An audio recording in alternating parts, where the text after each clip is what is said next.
Khammam parliament MP ticket Mallu నందినికి ఇవ్వాలని Osmania JAC నాయకుడు సలీం కోరారు. మల్లు నందిని గత 20 సంవత్సరాలుగా ఖమ్మం ప్రజలతో మమేకమై అసెంబ్లీ ఎన్నికల్లో క్రియాశీలక పాత్ర పోషించారని సలీం అన్నారు. అమ్మ ఫౌండేషన్ ద్వారా ఖమ్మం జిల్లా ప్రజలకు అనేక సేవలు చేశారని అన్నారు.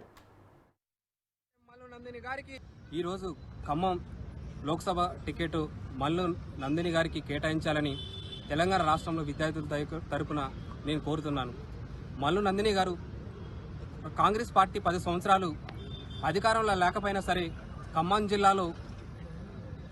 జిల్లాలో మన నందిని గారు అమ్మ ఫౌండేషన్ ద్వారా కూడా ఎన్నో కార్యక్రమాల ద్వారా ఖమ్మం ప్రజలకి మమేకమై వాళ్ళతో పాటు అనేక సేవా కార్యక్రమాలు చేయడం జరిగింది.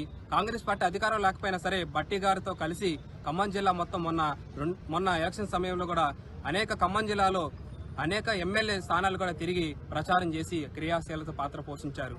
మన మల్లు నందిని గారికి లోక్సభ ఖమ్మం టికెట్ కేటాయిస్తే పార్లమెంట్లో కూడా మన తెలంగాణ ప్రజలలో గలమెత్తి మాట్లాడగలరు. అనేక భాషలు వచ్చిన విద్యావేత్త మన మల్లు నందిని గారికి టికెట్ కేటాయించాలని మేము కోరుతున్నాం.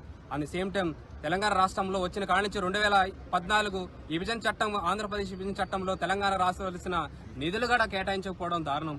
అందుకే మన ఖమ్మం జిల్లా టికెట్ కంపల్సరీగా మల్లు నందిని గారికి కాంగ్రెస్ ప్రభుత్వం అధిష్టానం కేటాయిస్తే మన పార్లమెంట్లో తెలంగాణ ప్రజల తరఫున తెలంగాణ రావాల్సిన ఉమ్మడి ఆంధ్రప్రదేశ్ విభజన హామీలు కూడా సాధించుకోవడంతో మనకి తోడ్పడుతుందని ఖమ్మం జిల్లా టికెట్ మల్లు నందిని గారికి కేటాయిస్తే మీ కంపల్సరీగా తెలంగాణ రాష్ట్ర విద్యార్థుల నాయకులందరూ కూడా ఖమ్మం జిల్లాలో భారీ మెజార్టీతో మల్లు నందిని గారిని గెలిపించడం కోసం మేము కృషి చేస్తామని ఖమ్మం టికెట్ ఎంపీ మల్లు నందినికి, Khammam ticket MP Lok Sabha ticket Mallu Nandini గారికి